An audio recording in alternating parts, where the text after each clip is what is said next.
Live in relationship की कहानी। मैं अपने दोस्तों के साथ रहने लगी थी।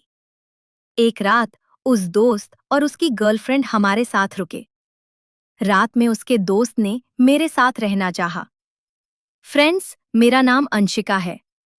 आज मैं 33 साल की एक विवाहित हूँ और एक सामान्य जीवन व्यतीत कर रही हूँ। मैं कम हाइट की एक खूबसूरत औरत हूँ। अपने शरीर और दिमाग दोनों से फिट हूँ। यह मेरी पहली कहानी है। लव इन रिलेशनशिप की कहानी है। मेरे पहले आस की बात मेरे कॉलेज के दिनों की है। मैं और मेरा पति एक ही कॉलेज में पढ़े हैं। कॉलेज में मेरे पति मेरे बॉयफ्रेंड हुआ करते थे, जिनका नाम मयंक है। उनके एक बेस्ट फ्रेंड है जिनका नाम अभिनव है। अभिनव बहुत ही स्मार्ट और हैंडसम थे। कॉलेज की काफी लड़कियां उन पर मरती थी। तब कॉलेज टाइम में भी और उनकी एक हॉट सी गर्लफ्रेंड थी, गिरिजा नाम था उसका। कॉलेज खत्म हुए अभी कुछ ही टाइम बीता था और मैं इन दिनों अपने होने वाले पतिदेव मयंक के साथ लव इन में रहने लगी थी। मैं बहुत ही अमेजिंग टाइम था। नया नया रोमांस और यंग एज में हम दोनों जोड़ी की वजह से मान उड़ रहे हैं। उसी समय अभिनव भी अपनी गर्लफ्रेंड गिरिजा के साथ लव इन रिलेशनशिप में रह रहे थे। गिरिजा लंबे कदकाठी की जबान और काफी खूबसूरत सी लड़की थी। अभिनव और गिरिजा एक दूसरे के साथ परफेक्ट से लगते थे, क्योंकि अभिनव और मयंक सेम कॉलेज में थे और अच्छे दोस्त थे। तो मेरी भी अभिनव से अच्छी दोस्ती हो गई थी और अभिनव की वजह से गिरिजा से भी हम चारों काफी अच्छा टाइम स्पेंड करते थे एक साथ। मेरे हव जब भी अपने ऑफिस से बिजी होते और मुझे कहीं जाना होता तो मैं अभिनव को बुला लेती थी और मुझे अपनी मोटरसाइकिल पर ले जाते थे। मुझे भी कोई प्रॉब्लम नहीं थी और ना मेरे तब की बॉयफ्रेंड मयंक को, ना ही उनकी गर्लफ्रेंड गिरजा को। हम सब काफी चिल रहा करते थे और हमारी ड्यूटी गजब की थी। हम तीनों ही दोस्त बहुत अच्छे और तीनों की दोस्ती की वजह से गिरजा भी हमारे ग्रुप में शामिल थी। हम चारों अच्छा टाइम भी स्पेंड करते थे। अक्सर बाहर घूमे फिरने जाना, रिश्ता पार बगैर साथ में घूमा फिरते थे। अक्सर एक दूसरे से घर मस्ती करते हुए लेट हो जाते थे। एक ही जगह रात भर के लिए रुक भी जाते थे। ऐसी एक अच्छी शाम हमारे चारों ने फ्लैट में बिताई और लेट नाइट तक ड्रिंक्स, बातें, गेम्स और मस्ती मजाक चलता रहा। हम सब एक ही एज और ग्रुप के थे। इसके चलते काफी हद तक अलर्ट जोक्स और फिल्म के जुड़े हंसीजाक भी होते रहते थे, जिसमें सब कंफर्टेबल भी होता है, पार्ट भी लेते थे।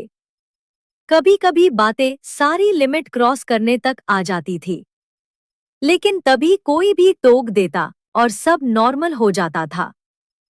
फिर जब सोने की बारी आती तो हम बेफिक्र होकर कोई भी कहीं भी सो जाता था और शाम भी यही हुआ। ढेर सारी बातें, ड्रंक्स और नसीब में कुछ डर्टी टॉक्स भी। गजब की रात थी वो। जब तक सब तल्ली ना हो गई तब तक दारू और बातों का सिलसिला चलता रहा। फिर जब सोने का टाइम आया तो सब सोने के लिए मेरे डबल बेड पर ही लेट गए, जिसमें सबके किनारे मेरा बॉयफ्रेंड मयंक। फिर मैं मेरे बगल में अभिनव, उनके बगल में और दीवार से सटकर गिरी जलेती थी। इसमें कुछ भी अजीब नहीं था। ऐसा अक्सर होता रहता था। हम सब नशे में थे और बेफिक्र होकर सो रहे। शायद आधी रात रही होगी।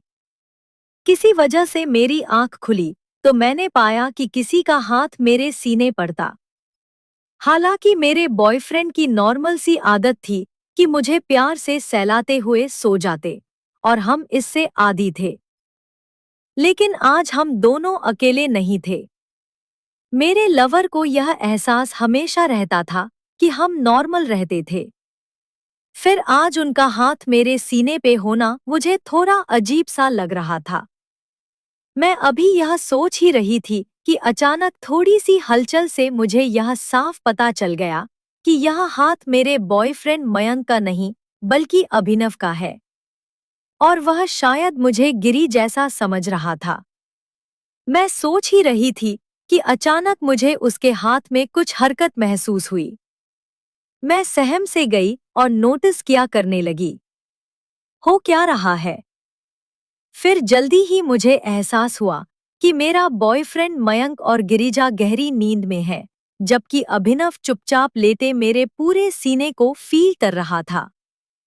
मैं सन्न रह गई। इसमें कुछ समझ नहीं आ रहा था, क्योंकि मैंने यह सोचा नहीं था कि ऐसा भी कुछ हो सकता है। लेकिन मैं तो एक औरत थी। मुझे किसी पराये मर्द के स्पर्श का जब एहसास हुआ, तो मुझे आज भी इस बात का अफसोस है कि मुझे अच्छा लग रहा था। अभिनव का हाथ मेरे ऊपर था और शायद उसे यह एहसास हुआ कि मैं जाग गई हूं, तो वह एक पल के लिए ठिठक सा गया। फिर धीरे से उसने मेरे फिर से फील किया। सब कुछ मैं समझ नहीं पा रही थी, क्या करूं? मैंने कुछ रिएक्ट नहीं किया, बस चुपचाप